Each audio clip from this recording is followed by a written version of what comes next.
तो अपना जो पहला मेथड है that is your method, heading डालिए डबल इंटीग्रेशन मेथड। समझने का कोशिश करिएगा, मैं स्टार्टिंग जो अभी कुछ चीज बताऊंगा ना बहुत इंपॉर्टेंट है, बहुत आसान सा मेथड है, ठीक है। देखिए किस तरह के लोडिंग कंडीशंस के लिए ये मेथड सुटेबल है, पहली बात तो ये आपको जाननी पड़ेगी। तो ध्यान से सुनिएगा, अगर कोई मेंबर में बेंडिंग मोमेंट कांस्टेंट रहती है पूरे लेंथ के अलोंग, ठीक है, मतलब कांस्टेंट, बेंडिंग मोमेंट कांस्टेंट नहीं, बेंडिंग मोमेंट का इक्वेशन कांस्टेंट रहता है, भले बेंडिंग मोमेंट वेरी करे। जैसे कि लेट्स सपोज ये एक कैंटिलीवर बीम है, यहां पर मैंने एक पॉइंट लोड लगा दिया पी का। तो आप इस मेंबर के लिए अगर आप बेंडिंग मोमेंट का इक्वेशन लिखेंगे, है ना, तो यहाँ पे एक्स एक्स सेक्शन हम कट करेंगे at some distance x from free end, let's suppose. और जो बेंडिंग मोमेंट का इक्वेशन लिखूंगा, bending moment at x equal to क्या, माइनस पी एक्स, यही तो लिखेंगे। तो क्या ये जो इक्वेशन है ये इस कैंटिलीवर के पूरे लेंथ के लिए है? मतलब बेंडिंग मोमेंट का इक्वेशन कहीं पर भी चेंज होगा क्या? नहीं होगा ना। तो इस तरह के मेंबर्स के लिए, इस तरह के लोडिंग कंडीशंस के लिए ये मेथड वैलिड है। तो किसके लिए वैलिड नहीं है? अगर बेंडिंग मोमेंट का इक्वेशन आपका कांस्टेंट नहीं रहा है ना, तो ये डबल इंटीग्रेशन मेथड आप सीधा अप्लाई नहीं कर सकते। जैसे कि यही कैंटिलीवर बीम में यहां पर एक पॉइंट लोड आपने लगा दिया P1 का, लेट्स सपोज यहां पर एक पॉइंट लोड लगा दिया P2। अब इस केस में क्या हुआ, बेंडिंग मोमेंट के इक्वेशन दो दो आ गए अलग अलग सेक्शन में। यहां पे एक्स एक्स सेक्शन में देखोगे तो यहां पर बेंडिंग मोमेंट का इक्वेशन क्या आएगा, माइनस P1x। यहां पर देखोगे, यहां पर बेंडिंग मोमेंट का इक्वेशन चेंज हो जाएगा, that is bending moment equation varies, equation changes. तो इस तरह के लोडिंग कंडीशंस के लिए डबल इंटीग्रेशन मेथड एप्लीकेबल नहीं है। समझ में आ रहा है? We can't apply this method for such type of loading condition. So loading condition, so double integration method is valid in case when equation of bending moment is constant for a member। जैसे कि ये तो हो गया example, जैसे same cantilever beam ले लो, इस पर यूडीएल लगा दिया, ये भी तो कांस्टेंट बेंडिंग मोमेंट वाला मतलब बेंडिंग मोमेंट इक्वेशन कांस्टेंट वाला केस होगा। जैसे कि ये कैंटिलीवर पे इस तरह का ट्रायंगुलर लोडिंग डाल दिया, तो ये भी जो बेंडिंग मोमेंट का इक्वेशन जो आप लिखोगे कहीं पर एक्स एक्स सेक्शन पे, ये पूरे स्पैन के लिए तो कांस्टेंट ही रहेगा, वो एक ही इक्वेशन रहेगा, बेंडिंग मोमेंट का इक्वेशन वेरी नहीं करेगा। तो इस तरह के केसेस के लिए, समझ में आ रहा है, for such type of cases the double integration method is valid. Clear है?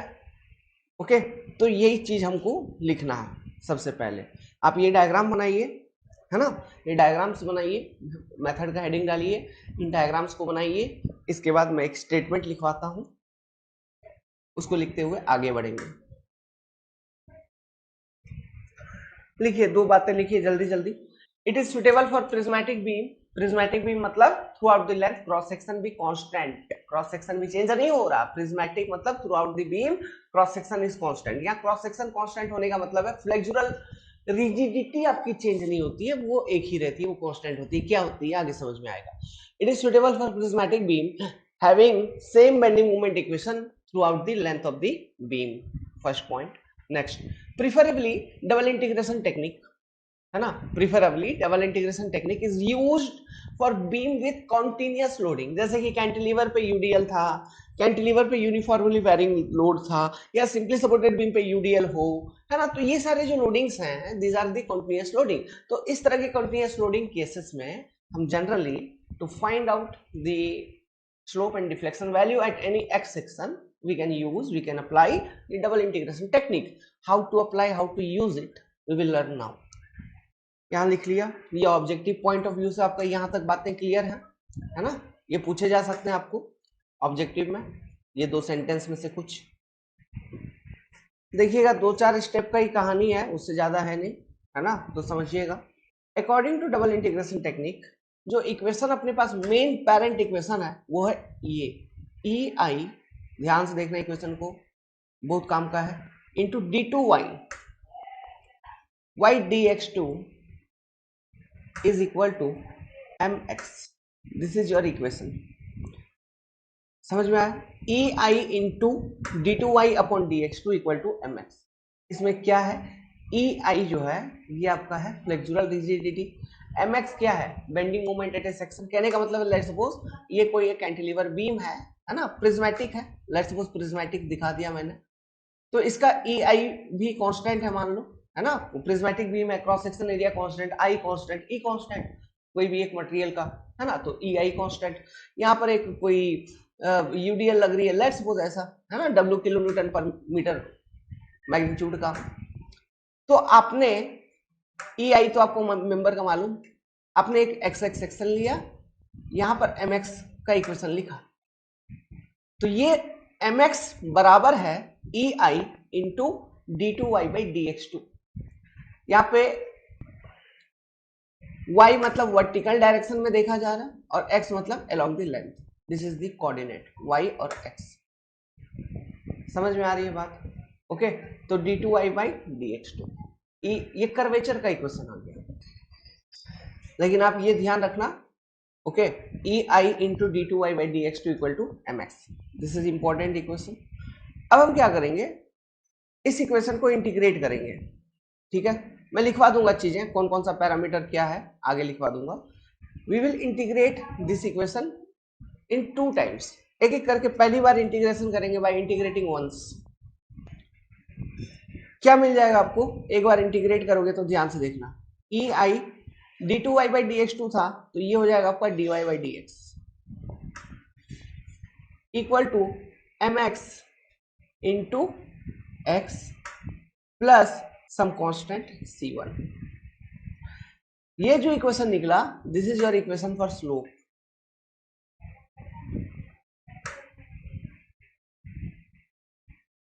इस इक्वेशन से स्लोप सॉल्व होके आएगी, ये dy by D x is nothing but slope.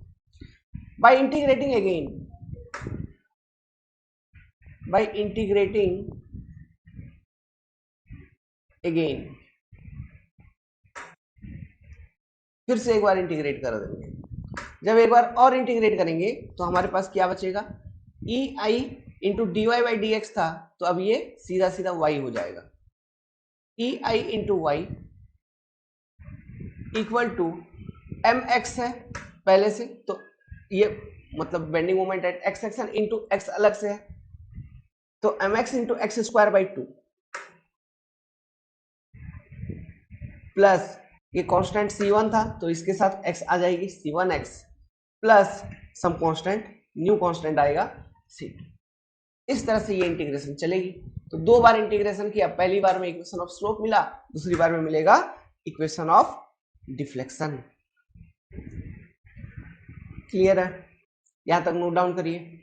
इसके बाद चीजों को लिख लीजिए, E इंटू आई बराबर क्या है, right it down, ei equal to flexural rigidity. What is this ei? It is your flexural rigidity, flexural rigidity, ठीक। उसके बाद देखो mx, m सबस्क्रिप्ट x जो लिखा था, क्या लिखोगे, ये equation of bending moment eight x x section, this is your equation for bending moment at any x hyphen x section, ठीक है। नाउ c1 c2 क्या है, c1 और c2 जो यहां निकल के आए, these are the integration constants, integration constants. हमें इन कांस्टेंट्स का वैल्यू फाइंड आउट करना होगा बाउंड्री कंडीशंस को यूज करके। बाउंड्री कंडीशंस ध्यान है ना, क्या, जैसे फिक्स्ड एंड बीम है, तो फिक्स्ड सपोर्ट पे स्लोप 0 डिफ्लेक्शन 0 है ना, तो वही तो बाउंड्री कंडीशंस है। तो उस तरह के बाउंड्री कंडीशंस को हम अप्लाई करेंगे और ये इंटीग्रेशन कांस्टेंट्स को फाइंड आउट करेंगे। फिर इन इक्वेशन में यूज करने के बाद इक्वेशंस को सॉल्व करेंगे, जब डिफरेंशियल इक्वेशन सॉल्व करते थे मैथमेटिक्स में, उसी जैसा है। समझ में आ रहा? ओके, खैर कोई बात नहीं, अभी समझ में आ जाएगा, एक क्वेश्चन में करवाऊंगा आपको, तब समझ में आ जाएगा। उसके बाद ये लिखिए, क्या लिखेंगे आगे, लिखिए ये dy by D x, this is slope, या इसी को हम रोटेशन भी कह सकते हैं, स्लोप या रोटेशन जो भी है। रोटेशन ऑफ मेंबर कितना डिग्री हुआ या स्लोप कितना डिग्री आप देखें। y क्या है, डिफ्लेक्शन।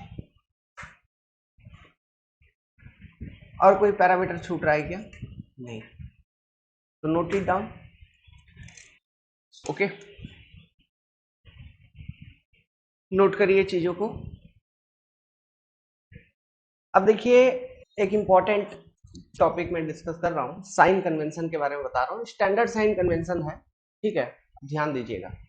पहला, फर्स्ट ऑब्जर्वेशन, लेट्स सपोज इस तरह का एक कोई कैंटिलीवर बीम है, this is your end A, this is your end B.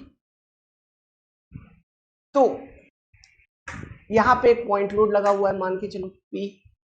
तो इस मेंबर का डिफ्लेक्शन कैसे होगा? कुछ इस तरह से ये डिफ्लेक्ट करेगी, करेगी, करेगी। अब देखिए, मैं आपको कोऑर्डिनेट सिस्टम बता रहा हूं। यहाँ पे जो ऑब्जर्वेशन चल रहा है वो किधर चल रहा है? ये आपका लेफ्ट एंड है, ये आपका राइट एंड है। तो लेफ्ट टू राइट आप मूवमेंट करोगे, है ना, लेफ्ट टू राइट ही मूवमेंट है ना। या एक्स एक्स सेक्शन पे मान लो आपको स्लोप या डिफ्लेक्शन निकालनी है, तो लेफ्ट हैंड से राइट की ओर बढ़ रहे हो, या इधर निकालनी है तो भी वही लेफ्ट हैंड से राइट हैंड को बढ़ रहे हो। यही हमारा बेसिक ऑब्जर्वेशन तरीका है।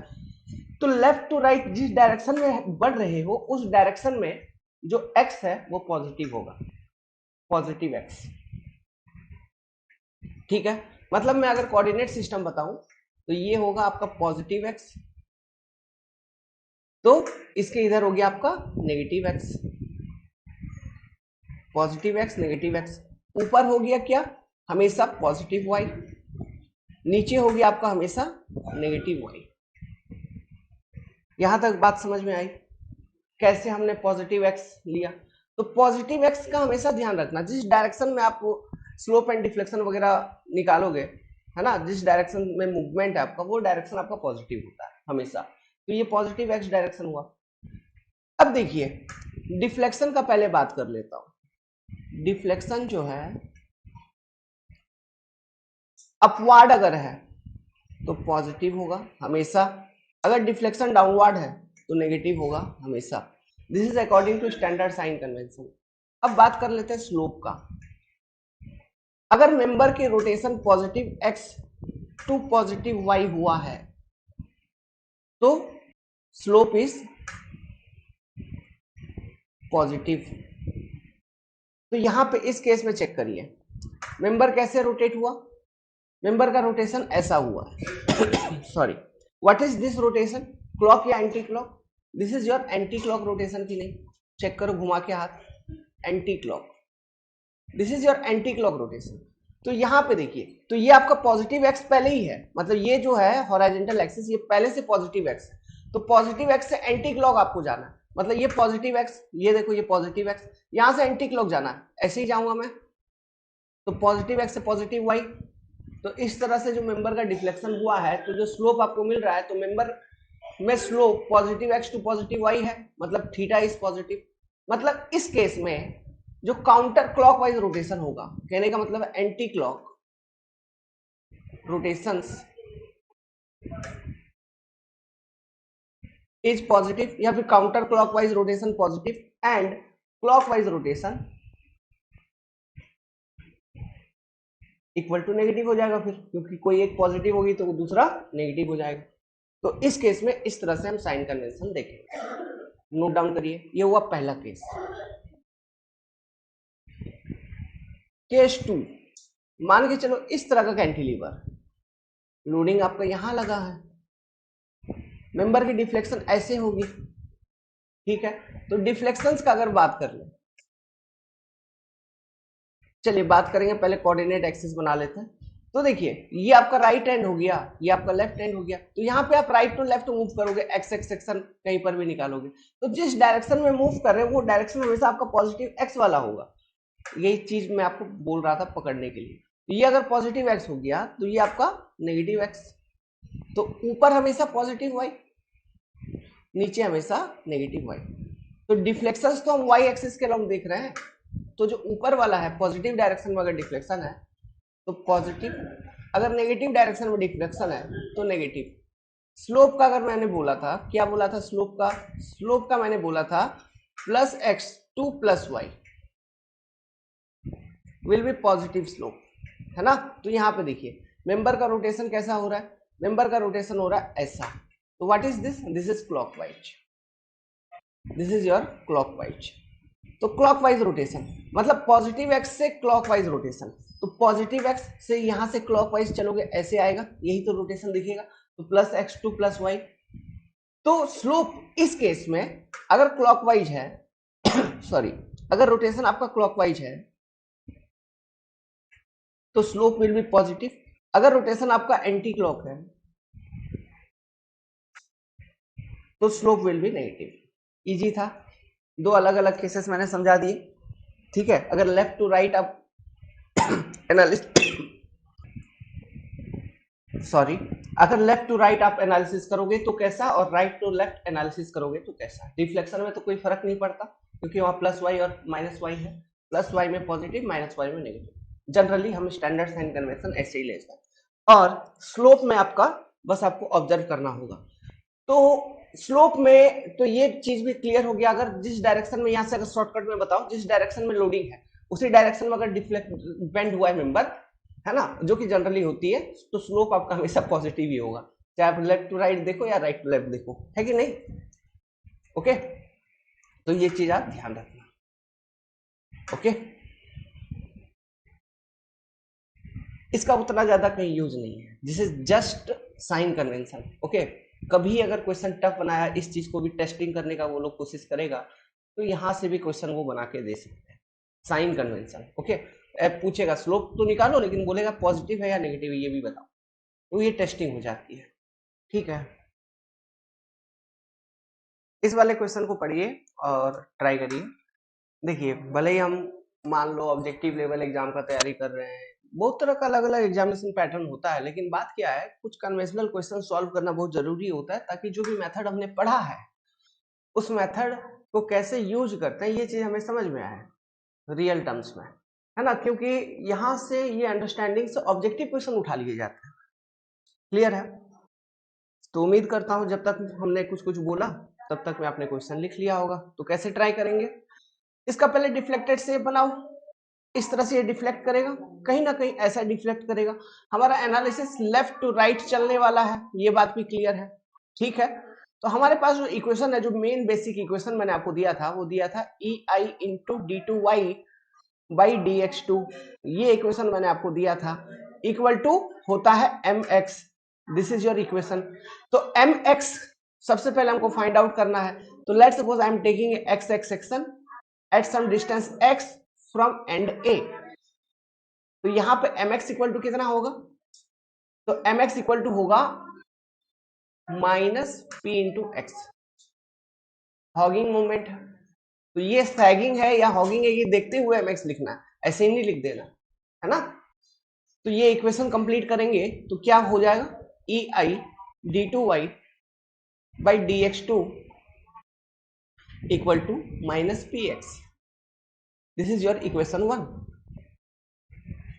अब क्या बोला था हमने, इंटीग्रेट करिए, इंटीग्रेटिंग इट, तो इसको दो बार इंटीग्रेट करेंगे, एक फर्स्ट टाइम इंटीग्रेट करेंगे तो हमें स्लोप का इक्वेशन मिलेगा, है ना, सेकंड टाइम इंटीग्रेट करेंगे तो डिफ्लेक्शन का इक्वेशन मिलेगा। ओके, तो ये कर्वेचर का इक्वेशन है, कर्वेचर के इक्वेशन से स्लोप के इक्वेशन पे आएंगे, स्लोप के इक्वेशन से डिफ्लेक्शन के इक्वेशन पे आएंगे। तो इंटीग्रेटिंग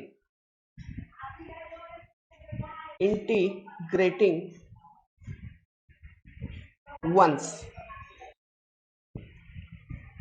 तो फर्स्ट टाइम इंटीग्रेट करें तो E I D Y by D X, D two Y किस में बदल जाएगा, D Y by D X में बदल जाएगा, इक्वल टू माइनस पी, देखिए वहां एक्स बगल में पहले से ही था, है ना, तो minus P x square by two हो जाएगा plus c one, this is your equation of slope. तो इसको इक्वेशन 2 मान के चलते हैं। इंटीग्रेटिंग अगेन, ध्यान से देखिएगा कैसे मैं सॉल्व कर रहा हूं, यही पैटर्न अडॉप्ट किया जाएगा सभी में।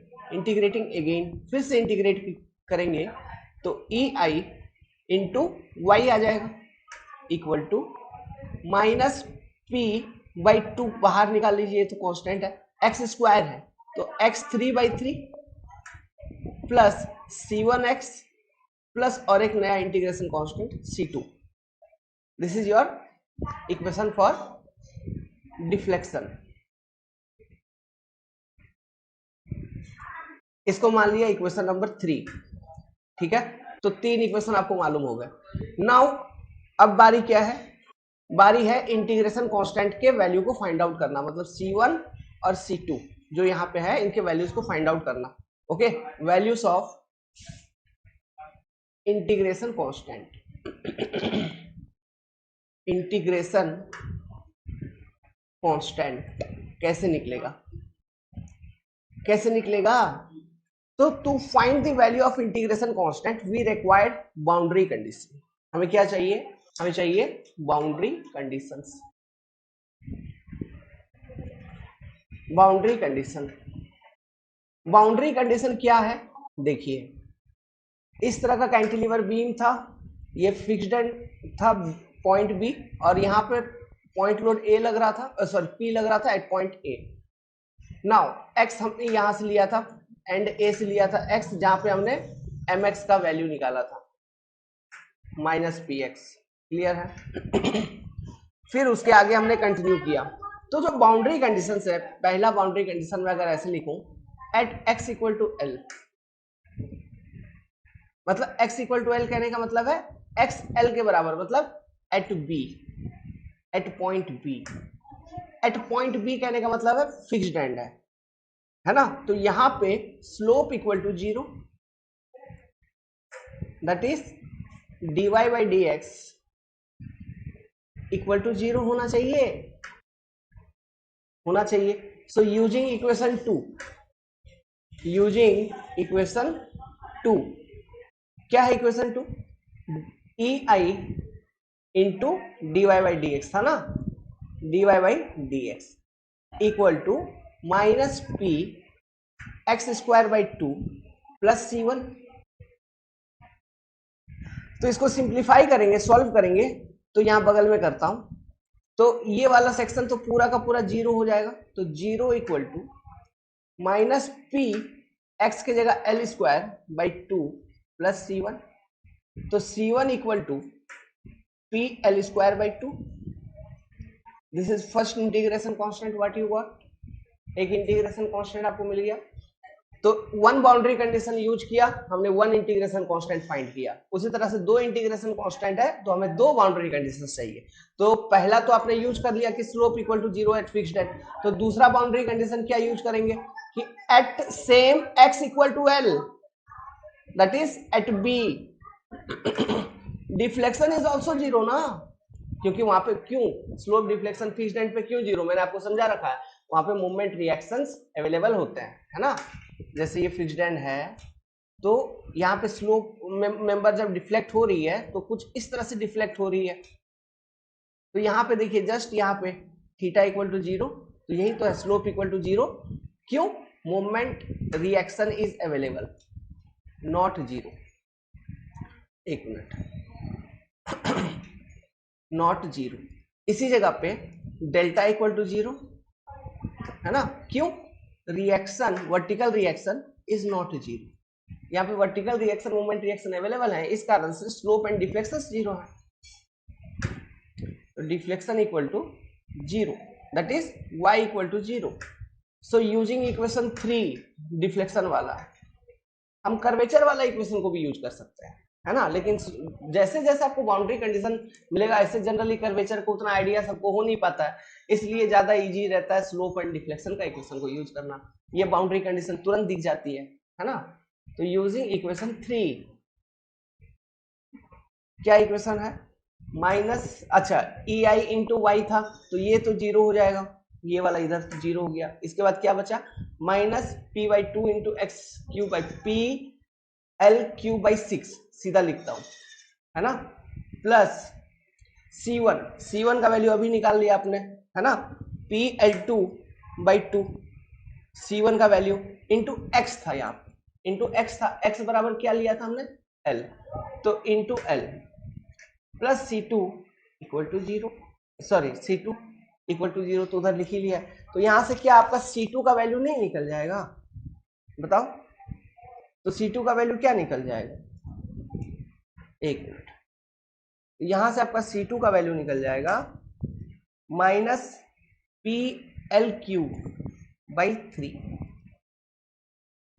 तो आपने निकाल लिया दो चीज, C1 निकाल लिया, C2 निकाल लिया। जब C1 C2 कैलकुलेट हो गया तो आपको क्या निकालना है, स्लोप निकालना और डिफ्लेक्शन निकालना है। ओके, तो equation of slope, equation of slope, equation of slope क्या होगा, E I into D Y by D x equal to minus P x square by two plus C1, C1 मतलब P L square by two. ये था आपका equation of slope. ठीक, अब आपको क्या निकालना है, स्लोप कहां पे निकालना है, slope at end A, that is x equal to 0। तो इस वाले इक्वेशन में, इक्वेशन ऑफ स्लोप में x इक्वल टू 0 पुट करिए तो क्या निकल जाएगा, आपका स्लोप निकल जाएगा कहां पर, एंड ए पे। तो x इक्वल टू 0 पुट करेंगे तो E I D Y by D X at end A equal to P L two by two. तो ये स्लोप नहीं निकला, स्लोप अब निकलेगा D Y by D X at A equal to P L square by two E I. देखिए यही formula तो हमने दिया भी था स्लोप का इस पर्टिकुलर केस में, वही निकल के आ गई, हो गई डेरिवेशन। बुझाया कुछ बात, तो इस तरह से निकलता है स्लोप। अब यही चीज आपको डिफ्लेक्शन का कैलकुलेट करना है, तो deflection, deflection at end A, तो डिफ्लेक्शन का इक्वेशन क्या होगा, E I into Y equal to minus P X Q by 6 था प्लस C1x, C1x मतलब P L two by two x. ठीक है, उसके बाद माइनस होगा, यहाँ पे माइनस था ना, माइनस क्या था, P L three minus C2 है ना, तो C2 का value P L Q by 3। तो deflection at end A that is at x equal to 0, Y A कितना equal to x equal to 0 put करेंगे तो वाई ए निकल के आ जाएगा minus P L Q by 3 E I. तो देखिए जब आपने सॉल्व किया तो ये साइन कन्वेंशन भी इक्वेशंस में ऑटोमेटिक आ गई है ना, मतलब वो जो साइन कन्वेंशन मैंने बताया था उस साइन कन्वेंशन के अकॉर्डिंग इन इक्वेशंस को, मतलब इन मेथड्स को डेवलप किया गया है। तो साइन कन्वेंशन भी ऑटोमेटिक आ गई, क्यों, डिफ्लेक्शन ये इस तरह का मेंबर था, ये था आपका लोड, यहाँ पे पॉइंट लोड पी, तो मेंबर का डिफ्लेक्शन ऐसे हुआ, तो यहाँ पे जो डेल्टा है इसकी वैल्यू निकल के आ गई P L Q by 3 E आई, जो कि मैंने आपको फॉर्मूला लिखवाया भी था। इसका वैल्यू आ गया नेगेटिव में, है ना, क्योंकि ये माइनस वाई डायरेक्शन में इसका डिफ्लेक्शन हुआ है, और स्लोप आपका पॉजिटिव। ठीक है, थीटा का वैल्यू कितना, ये डेल्टा यहाँ पर, और theta equal to P L square by 2 e i, इस तरह से। समझ में आया डेरिवेशन कैसे होता है by using this methods, easy है, yes it is very easy. इसी तरह से आप किसी भी पर्टिकुलर मेंबर्स के लिए आपको मतलब bye using this particular concept solve कर सकते हैं। ओके, जैसे इस वाले मेंबर के लिए ट्राई करेंगे, कैंटिलीवर है जिसपे ट्रायंगुलर लोडिंग लग रहा है इस तरह का, तो यहाँ पे जो आपका मैग्नीट्यूड है that is your W Newton पर मीटर या डब्ल्यू किलो न्यूटन पर मीटर, और यहाँ पे जो मैग्नीट्यूड है लोडिंग का वो है आपका 0, एंड आपसे पूछा है find out delta and theta at point A and A. तो एक ही मेथड आपने वही डबल इंटीग्रेशन का मेथड सीखा है, तो by using that particular method only we are going to solve. तो हमारे पास जो इक्वेशन है सबसे पहला क्या है, कर्वेचर का इक्वेशन, जिसमें E I into D two Y by D x two equal to M X. तो एक्स एक्स सेक्शन पे हमें पहले एम एक्स के वैल्यूज को कैलकुलेट करना होगा, what is the M X value at this particular X x section. समझ में आ रहा है बात, तो ये एम एक्स हम कैसे निकालेंगे यहाँ पे एक्स एक्स सेक्शन पे, तो let's suppose this x x section it's some distance x from the free end a। तो हमें सबसे पहले सिंगुलर ट्रायंगल को यूज करके ये वाला मैग्नीट्यूड हमको निकालना होगा, ये कितना है, ये डब्ल्यू एक्स इक्वल टू, तो ये W x equal two by using this singular triangle हमें कितना निकल के आएगा, what is this particular W x magnitude. देखिए सिंपल है, सिंगुलर ट्रायंगल प्लॉट करिए, यहाँ पे अगर मैग्नीट्यूड है डब्ल्यू एट डिस्टेंस L, तो यहाँ है WX एट डिस्टेंस X, तो W by l equal to WX by X, तो WX इक्वल टू कैपिटल जो भी W है into X divided by L, तो ये मैग्नीट्यूड इतना निकला। तो बेंडिंग मोमेंट हम कैसे निकालते हैं इस तरह के लोडिंग कंडीशंस के लिए? एक तो वो तो हॉगिंग होगा, है ना, वो तो हॉगिंग होगा, ये क्लियर है, हॉगिंग ही होगा ना जी। क्यों? मेंबर कैसे बेंड कर रही है, इस तरह से बेंड करेगी, तो शेप क्या है देखिए, मतलब ऊपर टेंशन, जो लोडिंग फेस है उसमें टेंशन और अंदर कंप्रेशन, तो ये हॉगिंग बेंडिंग मूवमेंट का साइन है ना। तो mx तो नेगेटिव में होगा ही, तो उसका मैग्नीट्यूड कितना होगा, mx equal to area of this small triangle, ये जो ट्रायंगल है उसका एरिया कितना, half into length into height, length x into height कितना, हाइट हो गया तुम्हारा WX बाई एल, ये हो गया तुम्हारा हाइट। तो ये तो एरिया तुमने निकाला, ये जो पोर्शन है ये निकाला एरिया, ये माइनस मैंने लगा दिया ड्यू टू हॉगिंग, है ना, ये हॉगिंग के लिए लगा दिया मैंने माइनस, नेगेटिव बेंडिंग मूवमेंट है इसलिए माइनस लगा दिया। और ये जो पोर्शन हमने निकाला ये निकाला एरिया, तो ये जो एरिया है ये क्या है, ये बराबर है उस ट्रायंगुलर पोर्शन का लोड, और ये ट्रायंगुलर पोर्शन का लोड कहाँ पे लग रहा है, ये छोटे से ट्रायंगल के सीजी पे लग रहा है ना, और इसका मैग्नीट्यूड कितना, वही half x WX by L, तो ये तो हो गया तुम्हारा एरिया जो कि लोड है, जो कि इस ट्रायंगल के सीजी पे लग रहा है। अब तुमको मोमेंट लिखना है, तो ये लोड इनटू ये पर्टिकुलर डिस्टेंस सीजी से, तो ये सीजी से ये डिस्टेंस कितना x बाई 3, सिंपल सी बात है, into distance x by 3, clear है? क्या आएगा, -1/6 W x पावर क्यूब बटा L, आ जाएगा, आ जाएगा।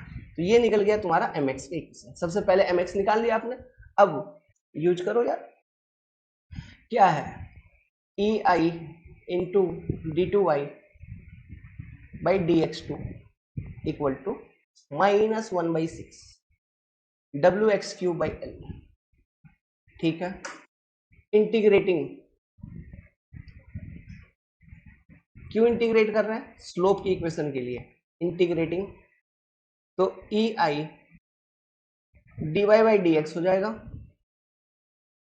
इंटीग्रेशन इधर करेंगे तो ये -1/6 तो कांस्टेंट है, निकल जाएगा, L भी कांस्टेंट है बाहर निकल जाएगा, W भी कांस्टेंट है बाहर निकल गया है, x क्यूब का इंटीग्रेशन होगा तो x पावर 4/4 आ जाएगा, प्लस यहाँ पे कांस्टेंट आ जाएगी C1, this is your equation for slope.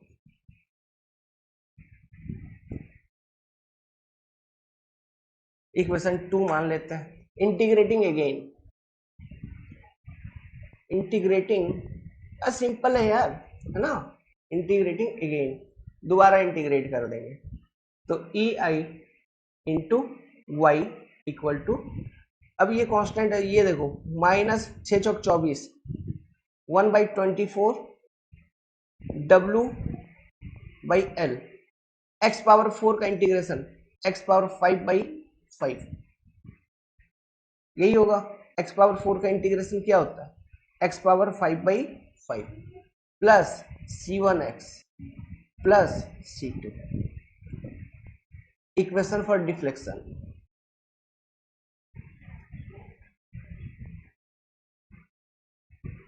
This is your equation 3। Now finding integration constant, next step अब क्या, C1 और ये C2 जो इंटीग्रेशन कांस्टेंट है इनके वैल्यूज को फाइंड आउट करना है। इनके वैल्यूज को कैसे फाइंड आउट करेंगे, it's very simple, just by applying the boundary conditions.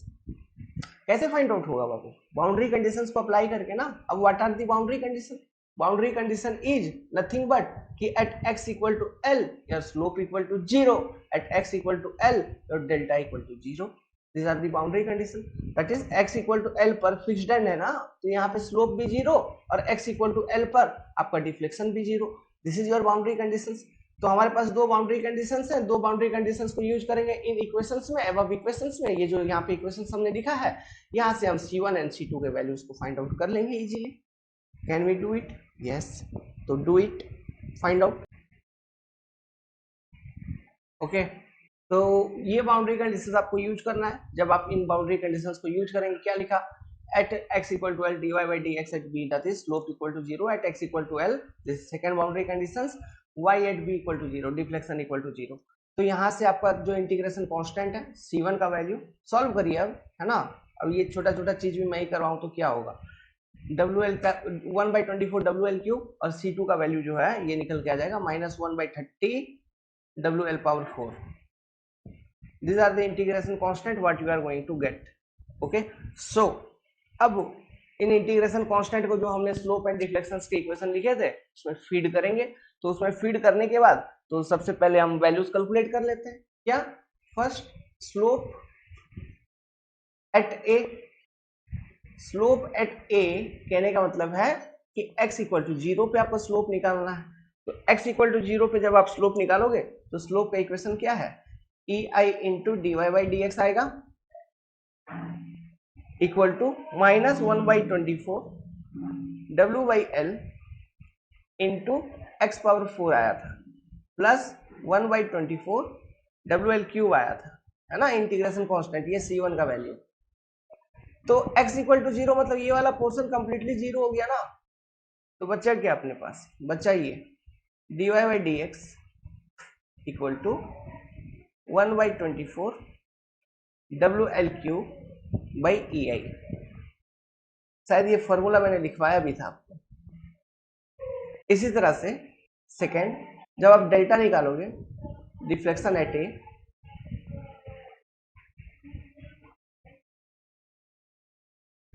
तो आपका ओवरऑल इक्वेशन क्या है, डिफ्लेक्शन एट ए मतलब x इक्वल टू 0 पे डिफ्लेक्शन। तो ओवरऑल इक्वेशन आया आपका EI into Y equal to -120 W by l x power 5 plus 1/24 WL cube x। बहुत इजी है सोम, समझने की जरूरत, एक बार समझ गए चीजें इतनी आसान लगेंगी मत पूछो, ठीक है। ये पूरा इक्वेशन था। तो x इक्वल टू इसमें 0 पुट कर दोगे तो डेल्टा निकल जाएगा। तो यहीं पे बगल में लिख देता हूँ स्पेस है ना। तो एट x इक्वल टू 0 तो y at a equal to negative आ गया ऑटोमेटिक वो, है ना।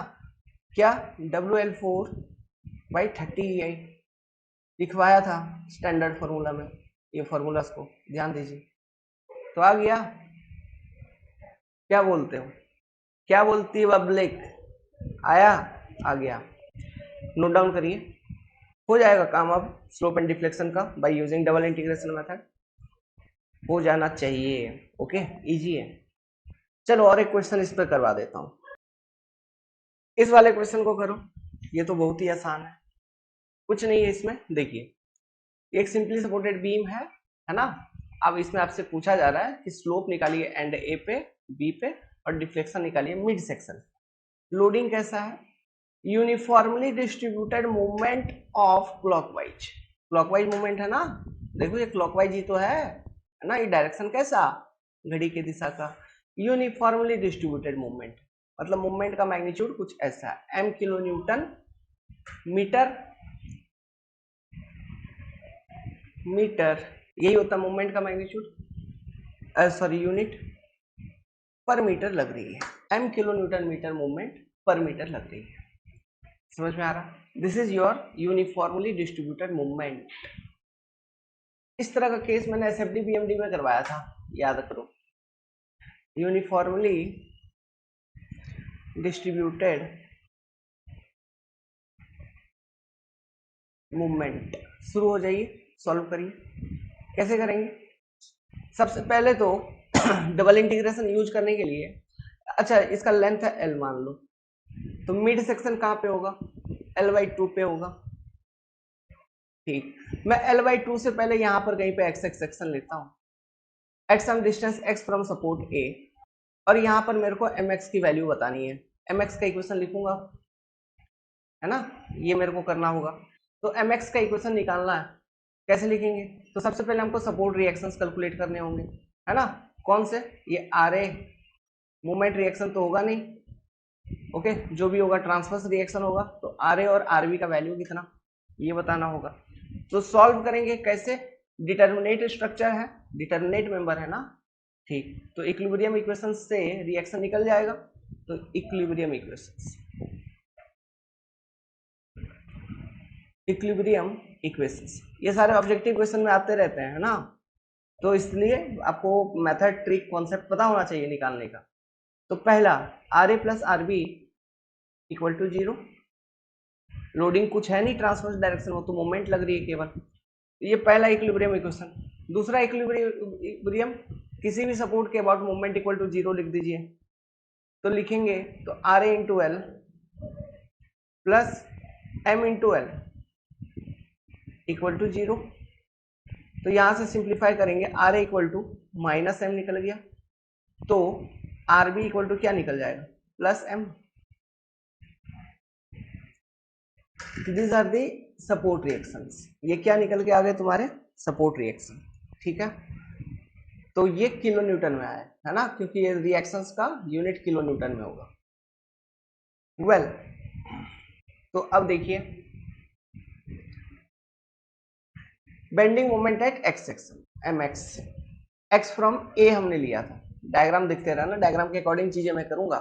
एक्स फ्रॉम ए लिया था, bending moment at x section, M x equal to कितना होगा, आर ए into x plus m into x, यही होगा, ठीक।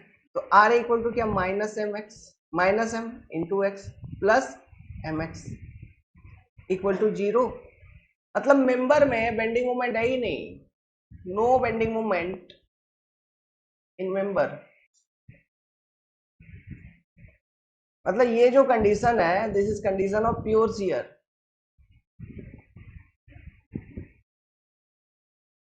ठीक है। प्योर शियर केस का, प्योर शियर का ये केस है, मैंने बता रखा था आपको। जब मेंबर में बेंडिंग मोमेंट है ही नहीं, तो जो हमारे पास कर्वेचर का इक्वेशन है क्या है, E I into D two Y by D x two equal to क्या, 0। इंटीग्रेट करो इसको, इंटीग्रेटिंग क्या निकल के आएगा, E I into D Y by D x equal to C1। This is your equation 1 लेके चलो इसको, स्लोप का इक्वेशन। इसी स्लोप के इक्वेशन को दोबारा इंटीग्रेट करेंगे, तो ई आई इंटू वाई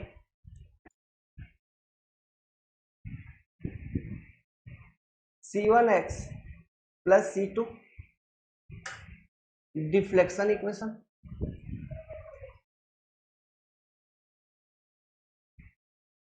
ठीक।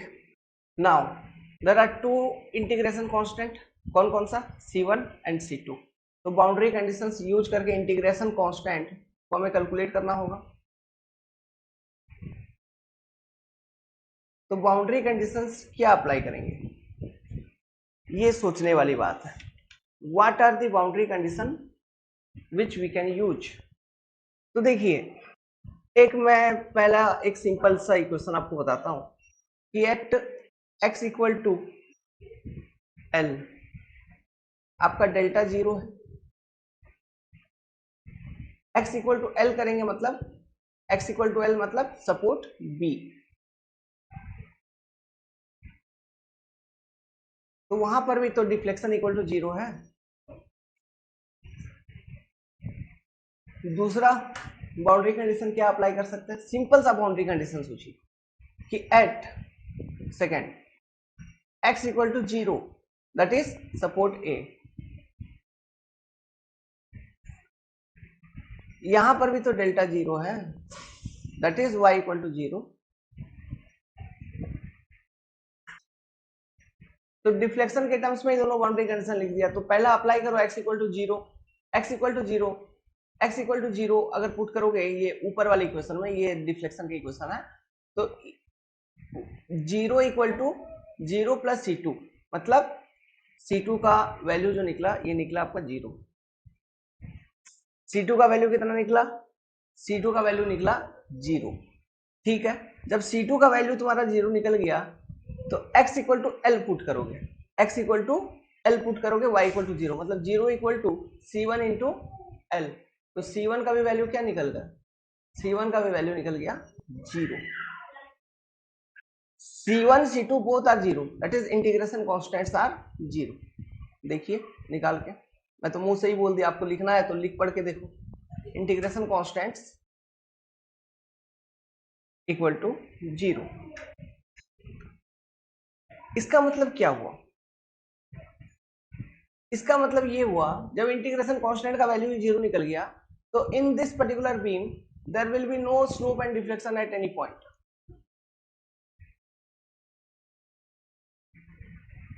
तो आपसे कोई एग्जांपल पूछे कि कोई एक ऐसा एग्जांपल बताओ जिसमें स्लोप एंड डिफ्लेक्शन कहीं पर नहीं होगा, तो उसमें इस तरह का ऑप्शन दे दे ये वाले बीम का, तो ये बीम आंसर में आ जाएगी। हाँ बिल्कुल आ जाना चाहिए, है कि नहीं? क्योंकि आपने यहाँ पे सॉल्व करके देखा। ऐसा क्यों हुआ? ऐसा इसलिए हुआ क्योंकि बीम मेंबर में बेंडिंग मोमेंट ही नहीं है। और याद करो मैंने बताया था जो भी स्लोप डिफ्लेक्शन वगैरह हम देखते हैं ये एक तो इलास्टिक इन नेचर है और खास करके हम देखते हैं due to bending moment. Shear के कारण जो भी डिफ्लेक्शंस होते हैं वो स्पेशल कंडीशंस में होते हैं। ठीक है, यहाँ पे शियर फोर्सेस हैं वो अलग बात है, लेकिन उसके कारण डिफ्लेक्शन यहाँ पे आपको निकल के नहीं आई। निकल के आई क्यों? क्योंकि हम जो जनरली कैलकुलेशन एनालिसिस कर रहे हैं यहाँ पे slope and deflections due to transfer forces या बेंडिंग मोमेंट आप कह लो, है कि नहीं? बेंडिंग मोमेंट के कारण। तो बेंडिंग मोमेंट ही मेंबर में आ गई आपका 0, तो स्लोप एंड डिफ्लेक्शंस आर 0। तो in this particular beam there is no slope और डिफ्लेक्शन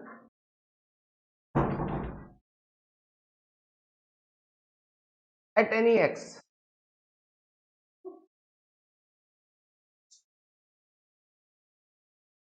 कहीं पर भी नहीं है। Because reason because there is no bending moment.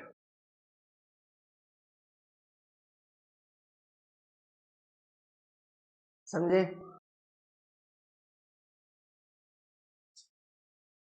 क्योंकि यहाँ पे बेंडिंग मोमेंट नहीं है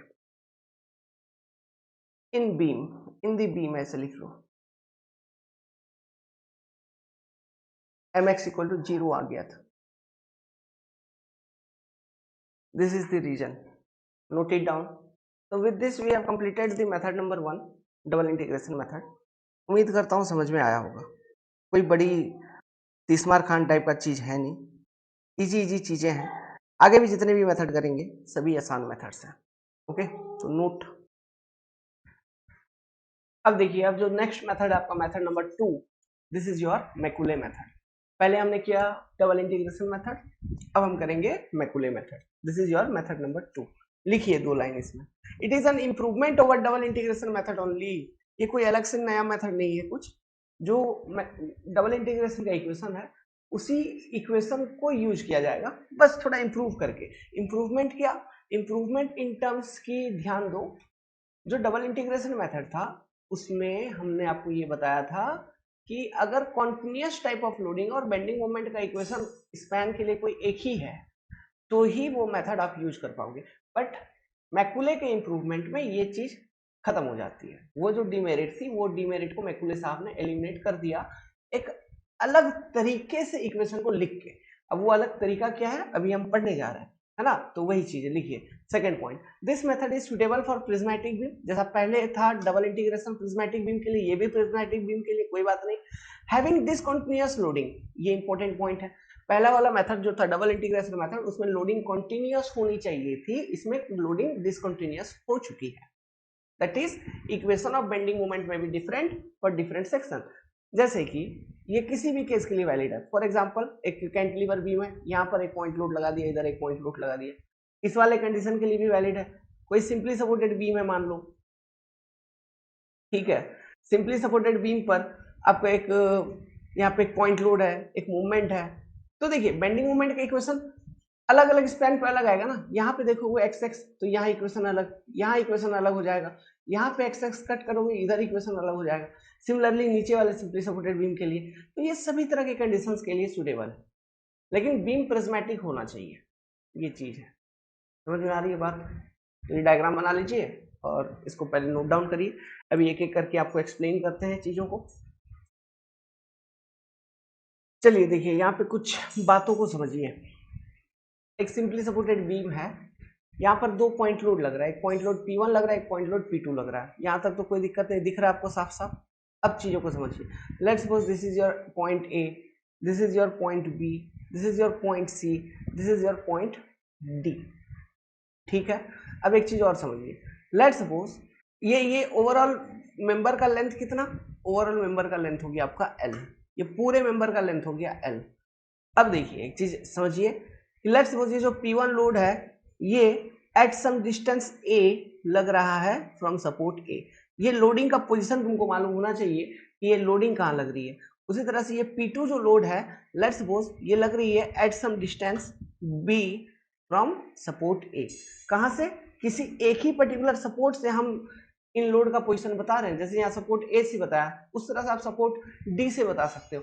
मतलब लोडिंग का पोजीशन आपको मालूम होना चाहिए, है ना। तो यहाँ पे लोडिंग का पोजीशन मैंने क्या बताया, मैंने बताया सपोर्ट ए से ए डिस्टेंस पे P1 पॉइंट लोड लग रहा है, सपोर्ट ए से बी डिस्टेंस पे P2 पॉइंट लोड लग रहा है। इस बीम का लेंथ है टोटल L और इस तरह से ये लोडिंग लग रही है। समझ में आ रहा है। अब हम क्या करेंगे, हमें लिखना है equation, slope and deflection equation लिखना है ना। तो सबसे पहले हमें क्या करना होता है, mx का वैल्यू निकालना होता है। तो mx का वैल्यू जब लिखोगे तो यहाँ पे ध्यान दो, तीन अलग अलग सेक्शन दिखेंगे। AB वाला एक पोर्शन दिखेगा, BC वाला एक अलग सेक्शन दिखेगा, यहाँ बेंडिंग मोमेंट की इक्वेशन चेंज हो जाएगी। CD वाला एक अलग सेक्शन दिखेगा, यहाँ बेंडिंग मोमेंट का इक्वेशन चेंज हो जाएगी। ठीक है, तो मैं तीनों के लिए एक बार mx लिखता हूं। तो देखिए मैं अगर mx लिखूंगा, mx इक्वल टू, तो यहाँ पे पहले सपोर्ट रिएक्शन कैलकुलेट करने होंगे। Let's suppose this is support reaction RA and this is your support reaction RB। आपने इक्विलिब्रियम इक्वेशन वगैरह लगा के या कंपैटिबिलिटी कंडीशंस वगैरह लगा के अगर इनडिटरमिनेट स्ट्रक्चर है तो आपने सपोर्ट रिएक्शंस को फाइंड आउट कर लिए। तो हमने यहाँ फाइंड आउट कर लिया, तो ये सपोर्ट रिएक्शन RA और RB आपका। तो अगर मैं लिखूं ये AB वाले पोर्शन में अगर मेरे को mx लिखना है तो क्या लिखेंगे, प्लस RA इंटू एक्स, यही तो लिखाएगा AB वाले पोर्शन के लिए। जहां पर मैं कह सकता हूं कि 0 लेस देन इक्वल टू, क्योंकि x में कहां से मेजर कर रहा हूं, x from support A measure कर रहा हूं, है ना। 0 less than equal to x, x is less than equal to A, यही बात है। क्यों, ये जो mx equal to plus RAx, ये जो इक्वेशन है बेंडिंग मोमेंट का, ये कहां से कहां तक के लिए वैलिड है, A से लेके B के जस्ट लेफ्ट तक में, है ना। पॉइंट B के जस्ट लेफ्ट तक में जहां पे पॉइंट लोड P1 लग रहा है वहां तक के लिए वैलिड है। इसलिए मैंने लिखा 0 less than equal to x less than equal to A, है ना, मतलब AB सेक्शन के लिए। समझ में आ रही बात।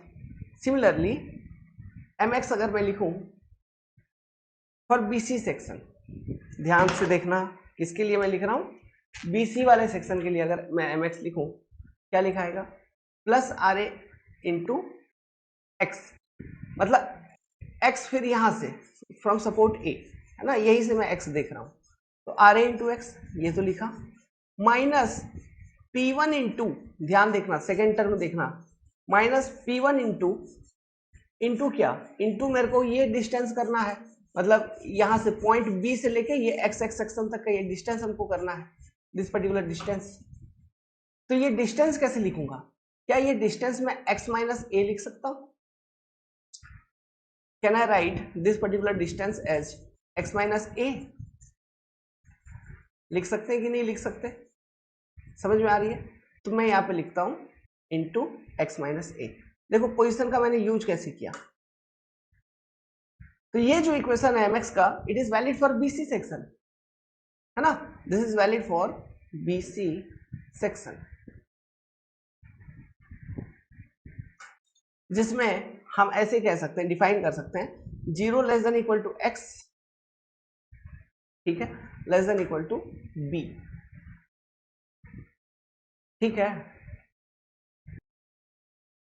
उसी तरह से मैं अगर mx का इक्वेशन लिखूं जिसमें AB BC और CD तीनों सेक्शन, जैसे ये सेकेंड वाला इक्वेशन है, इट इज, देखो ये तो मैंने लिखा, यहाँ बोला कि आपको BC सेक्शन में हम लिख रहे हैं, लेकिन ये जो इक्वेशन है, इस इक्वेशन में x का वैल्यू अगर मैं पुट करूं A से भी कम, तो मेरे को AB वाले पोर्शन का बेंडिंग मोमेंट निकल जाएगा। समझ रहे हो कि नहीं बात, ओके।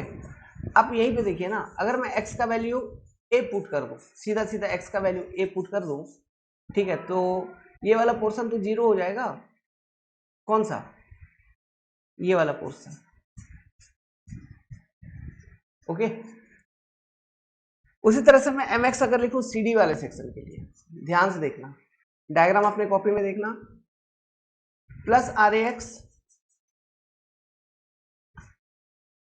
तो ये एक टर्म है, मान के चलिए प्लस RAX क्या है, ये एक टर्म है। फिर minus P1 x minus A, ये दूसरा टर्म हो गया। फिर माइनस, एक मिनट यहां पे ये बताने की जरूरत नहीं है ऐसे, है ना, एक, फिर minus P2 x minus B लिख सकता हूं, थर्ड टर्म। ये फर्स्ट टर्म, सेकेंड टर्म, ये तो हो गया आपका तीसरा टर्म, थर्ड। यहां पे x का वैल्यू क्या, b less than equal to x less than equal to l, ये CD सेक्शन के लिए।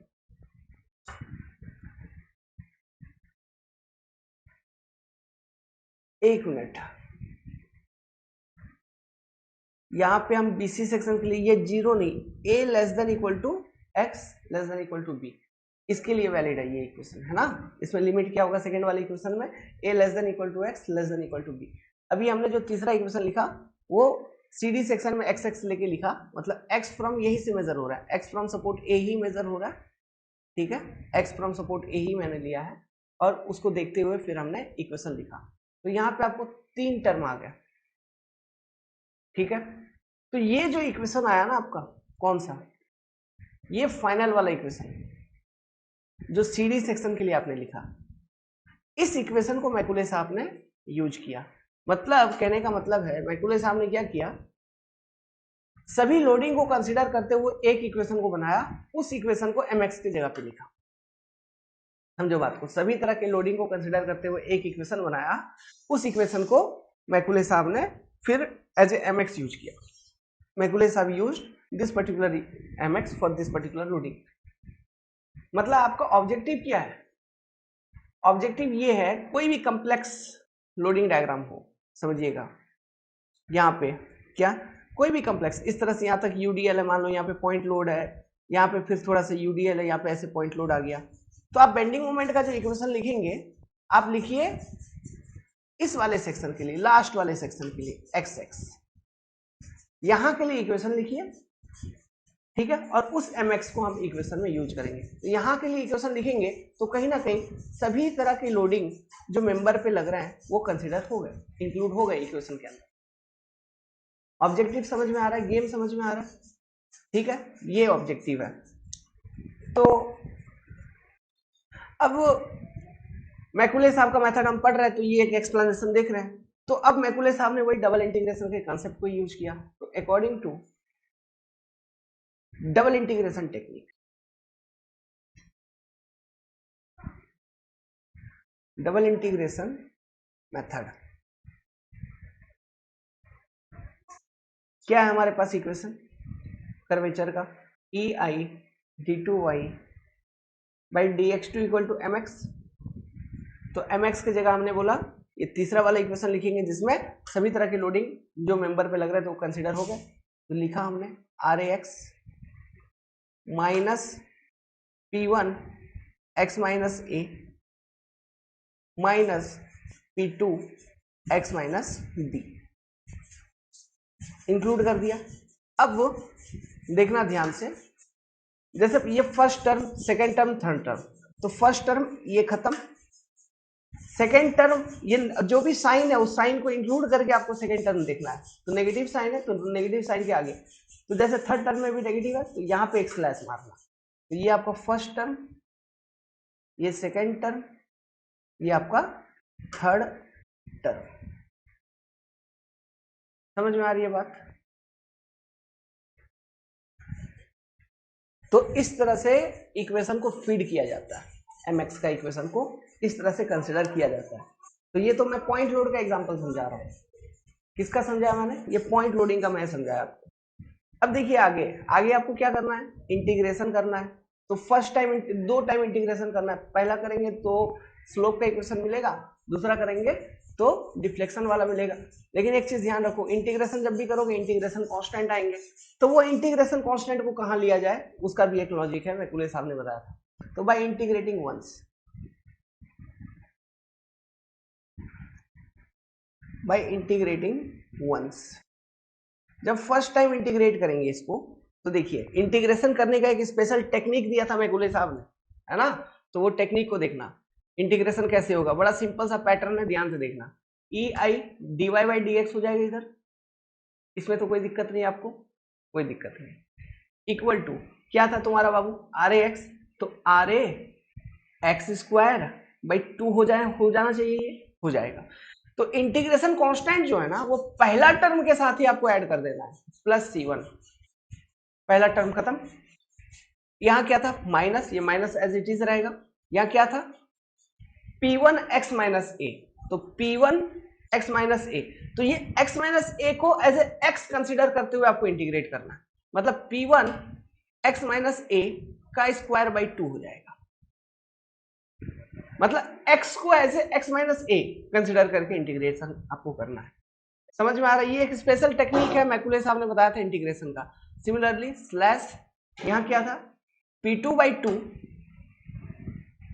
x माइनस बी का स्क्वायर, इस तरह से ये इंटीग्रेशन होगी। तो इंटीग्रेशन का तरीका यहां पे अलग है, इंटीग्रेशन का तरीका आपको अलग है, मतलब ये x माइनस ए को एज ए एक्स ही कंसिडर करके आपको इंटीग्रेशन करना है।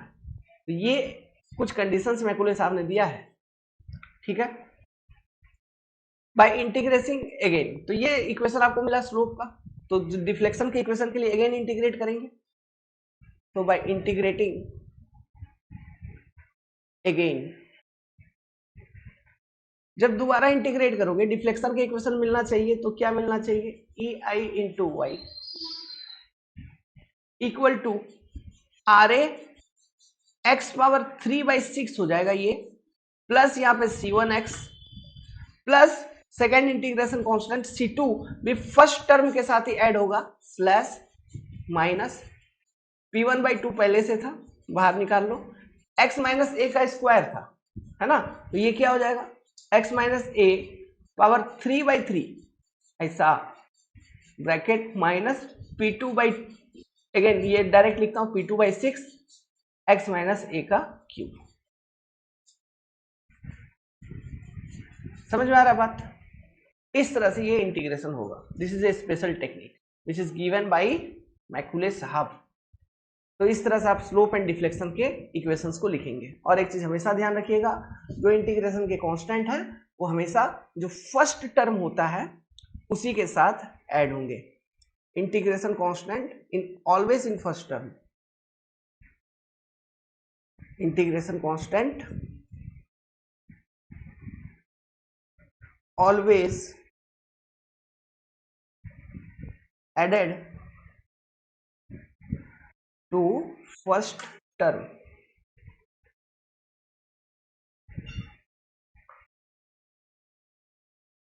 समझ में आया क्या बात, ठीक है। तो आपने ये इंटीग्रेशन वगैरह किया, उसके बाद हम इंटीग्रेशन कांस्टेंट वगैरह निकाल लेंगे, कैसे, bye applying the boundary conditions.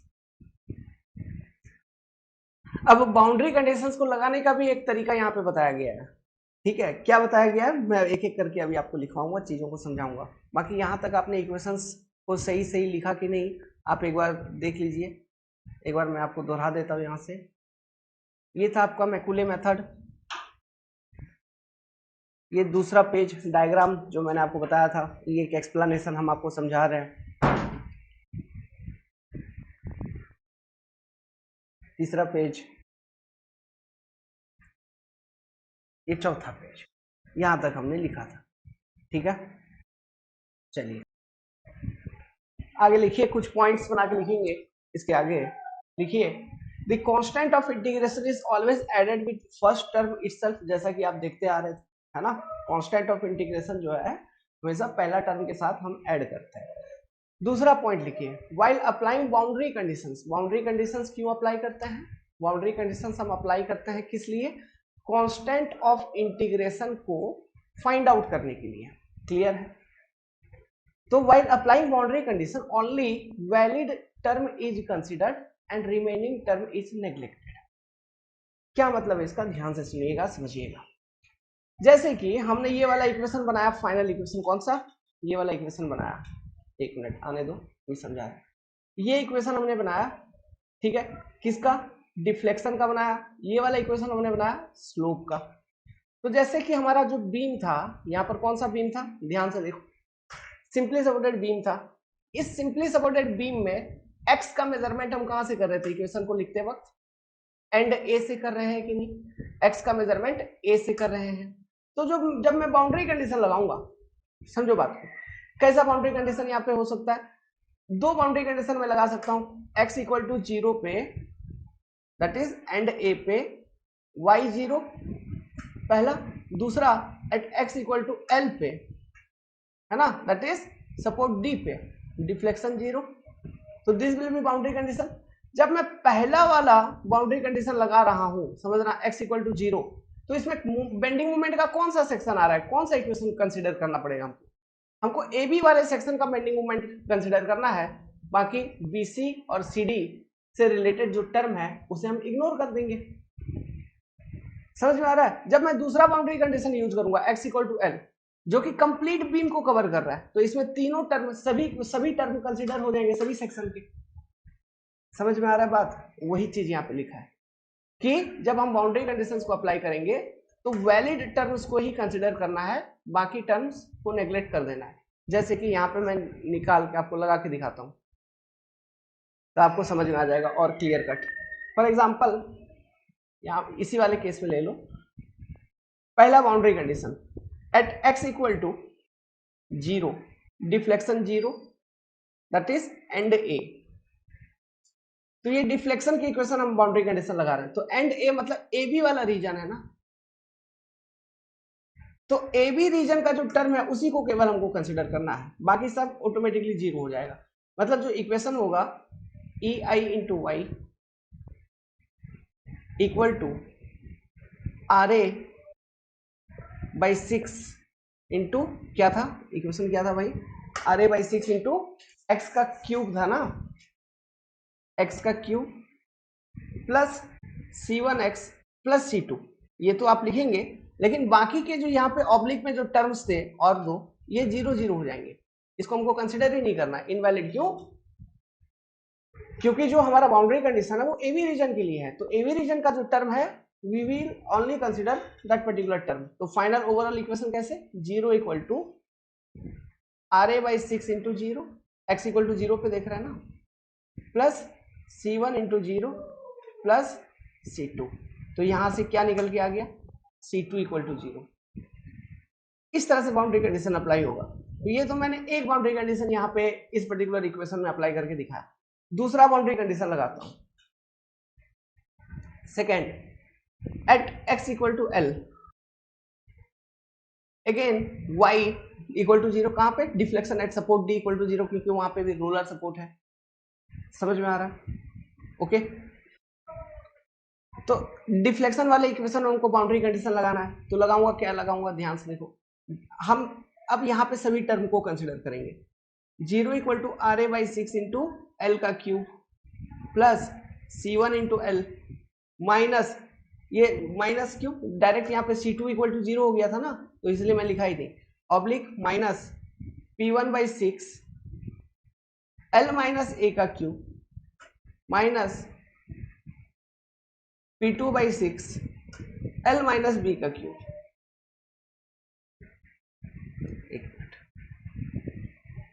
क्योंकि x इक्वल टू एल सभी रीजन को कवर कर रहा है, x इक्वल टू एल पे जो आप बाउंड्री कंडीशन लगा रहे हो, ये बेसिकली कौन सा रीजन में, लास्ट वाले रीजन में, CD रीजन। तो ये तीनों टर्म आपके कंसीडर हो जाएंगे। समझ में आ रहा है, बाउंड्री कंडीशन इस तरह से हम निकालेंगे। फिर तो यहां से किसका वैल्यू निकल के आ जाएगा, आपको इस इक्वेशन को सिंप्लीफाई करेंगे तो यहां से आपको C1 का वैल्यू क्या है वो निकल के आ जाएगा। What will be the value of C1 integration constant you are going to get? समझ में आ रहा है। सो एक नोट बना के यहाँ पे लिख लो और अच्छे वर्ड में, since x equal to L is in the last section, that is CD section. x equal to L CD section आ गया ना, therefore all the three terms will be considered. Therefore all the three terms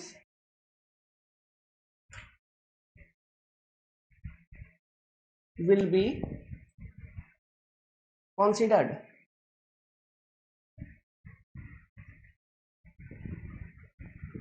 समझ में आया बात? तो ये दो important point from मैकुलेस theory. तीसरा इंपॉर्टेंट पॉइंट जो आप मैकुले थ्योरी का लिखेंगे वो क्या लिखेंगे, नोट करते चलिए। इंटीग्रेशन का फॉर्मेट यहाँ पे नोटिसेबल है, इंटीग्रेशन का फॉर्मेट यहाँ पे थोड़ा अलग है ना।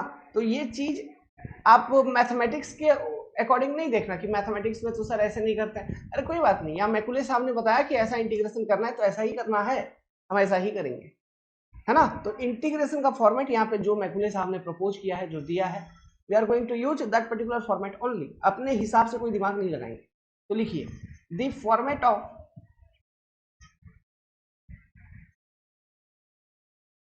Integration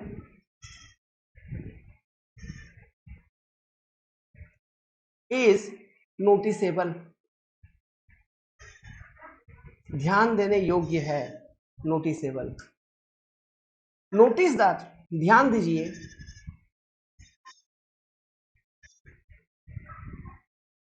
x minus a is integrated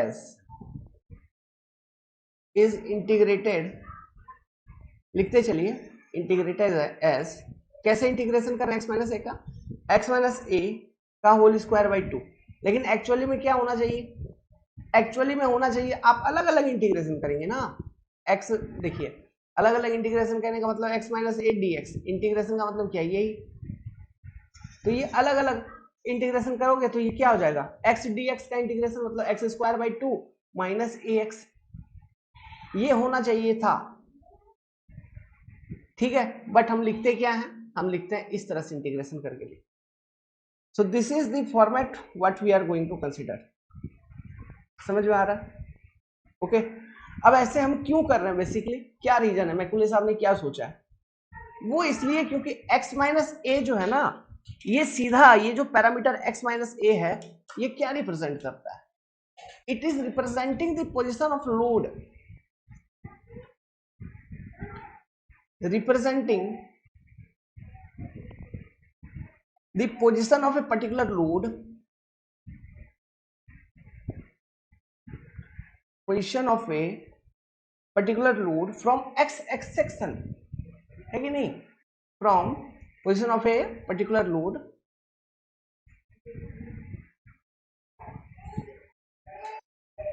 from x section। इसलिए हमें इसी फॉर्मेट में इंटीग्रेशन करना है, बाकी आप ओरिजिनल मैथमेटिक्स के अकॉर्डिंग इंटीग्रेशन करने का कोशिश मत करिए, ये मैकुले साहब का कहना है। तो इस चीज को आप नोट डाउन करिए। तो इसी के साथ कुछ खास आपका 3 इंपॉर्टेंट पॉइंट समाप्त होते हैं मैकुले साहब के।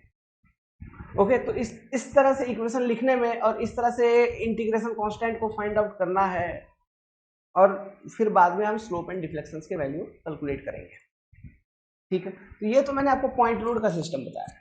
मान लो और भी कोई अलग अलग तरह का लोडिंग है, जैसे मूवमेंट वगैरह है, कुछ भी है ना, यूडीएल वगैरह है, तो ऐसे केसेस में आप कैसे कंसिडर करोगे, तो वो टेक्निक वो ट्रिक भी आपको हम बता देते हैं। इजी है, बहुत आसान है, कोई दिक्कत वाली बात नहीं है, कोई गड़बड़ वाली बात नहीं है। देखिएगा कुछ स्पेशल कंडीशंस में बता रहा हूँ, ये एक तरीका है मैकुले साहब का इक्वेशन लिखने का। अब सेकंड तरह का लोडिंग कंडीशन में बता रहा हूँ, देखिएगा। लेट्स सपोज ये इक्वेशंस लिखना ध्यान दीजिएगा, सिंपली सपोर्टेड बीम है, ठीक है। ये बीम का जो ओवरऑल लेंथ है, ओवरऑल लेंथ में बात कर रहा हूँ, ये लेंथ है आपका L, कोई दिक्कत, ये एंड है A मान लीजिए, ठीक। यहाँ पे एक पॉइंट लोड लग रहा है P मान के चलो, यहाँ पे एक मूवमेंट लगा दिया हमने M मैग्नीट्यूड का, M1 का लगा दिया मान के चलो, इधर एक और एक मूवमेंट लगा दिया M2 मैग्नीट्यूड का मान के चलो, ठीक है। ये ए हो गया, ये बी हो गया, मान लो ये सी पॉइंट हो गया, ये पॉइंट हो गया डी, ये पॉइंट हो गया ई। ठीक, जब आप सॉल्व करने जाएंगे तो सबसे पहले जो भी लोडिंग डायग्राम दिया होगा उस बेसिस पे आप support reaction R A R B निकाल, और दूसरा सपोर्ट रिएक्शन ई है ना, आर ई है, तो आर ए और आर ई आप निकाल लेंगे support reaction by using the equilibrium equations अगर डिटरमिनेट है, और bye using the equilibrium and compatibility both अगर इनडिटरमिनेट है। अब कंपैटिबिलिटी इक्वेशंस को कैसे यूज वगैरह करना है, वो इनडिटरमिनेट स्ट्रक्चर का एनालिसिस आपका प्रॉपर बकायदा अभी शुरू नहीं हुआ है, क्योंकि वो स्टार्ट होगा कहां पर, ये इनडिटरमिनेट स्ट्रक्चर की एनालिसिस आपकी स्टार्ट होगी स्ट्रक्चर एनालिसिस वाले टॉपिक में। समझ में आ रहा बात है ना? तो अभी तो फिलहाल आपका यही से चलेगा। तो देखिए अब लोडिंग का पोजीशन बताता हूं। लेट्स सपोज एंड ए से ही सभी लोड का हम पोजीशन देख रहे हैं। एंड ए से ये पी पॉइंट लोड जो लग रहा है यहाँ पे, इसका पोजीशन है ए। ये जो मोमेंट M1 लग रहा है इसका पोजीशन मान लो बी है। ये जो मोमेंट M2 लग रहा है पॉइंट डी पे, इसका पोजीशन है सी। समझ में आ रहा है? ये लोडिंग का पोजीशन है ना, कि कितने डिस्टेंस पे लग रहा है किसी एक पर्टिकुलर सपोर्ट पे, तो ए बी सी, और टोटल बीम का लेंथ है एल। ये फिगर यहां तक समझ में आया? ठीक। अब मैंने क्या बोला, सबसे बेस्ट तरीका क्या है, जैसे एंड ए से ई की तरफ आप इक्वेशंस लिखना चाहते हैं, एनालिसिस कर रहे हैं, तो एक्स एक्स सेक्शन सबसे लास्ट वाले सेक्शन के लिए कंसिडर करिए। तो सबसे लास्ट वाला सेक्शन डी, और यहां के लिए एम एक्स का इक्वेशन लिखिए। अगर आप एनालिसिस ई से ए की ओर कर रहे हैं तो आपका लास्ट वाला सेक्शन ए बी हो जाएगा। बस यही डिफरेंस है, बस लोडिंग का पोजीशन उस तरह से दिया हो, है ना, तो मतलब हमेशा लास्ट वाले सेक्शन के लिए एम एक्स का इक्वेशन लिखिए। ये पहला रूल था मैकुले का। तो लास्ट वाले सेक्शन के लिए एम एक्स, अगर मैं यहाँ के लिए एम एक्स अगर लिखूंगा तो ध्यान देना कैसे लिखूंगा, कैसे लिखूंगा। पहला टर्म आ जाएगा आपका आर ए इंटू एक्स, ये प्लस में आ जाएगा, आर ए इंटू एक्स आएगा, मतलब एक्स एक्स सेक्शन यहाँ पे लिया हूं, मतलब एक्स हम कहां से, सपोर्ट ए से एक्स हम distance x x x section लिए हैं, ऐसा क्या है। तो R A equal to plus, sorry M x equal to plus R A into x यहाँ पर। फिर ये पॉइंट लोड पी का इफेक्ट देखो, हॉगिंग है तो ऑब्लिक माइनस पी इंटू क्या लिखूंगा, एक्स माइनस ए, यही तो होगा।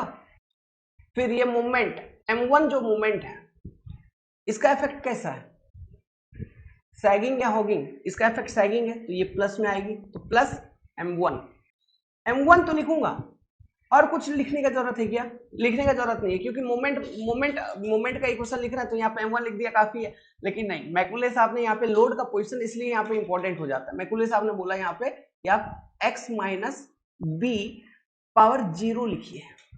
ध्यान दीजिए, यहाँ x माइनस ए लिखा है, मतलब पावर में कुछ नहीं, मतलब पावर में क्या है 1, यहाँ पे x माइनस बी पावर 0 लिखिए। फिर ऑब्लिक ये M2 का इफेक्ट क्या, नेगेटिव माइनस M2, यहाँ पे क्या लिखेंगे, x माइनस सी पावर 0 लिखिए।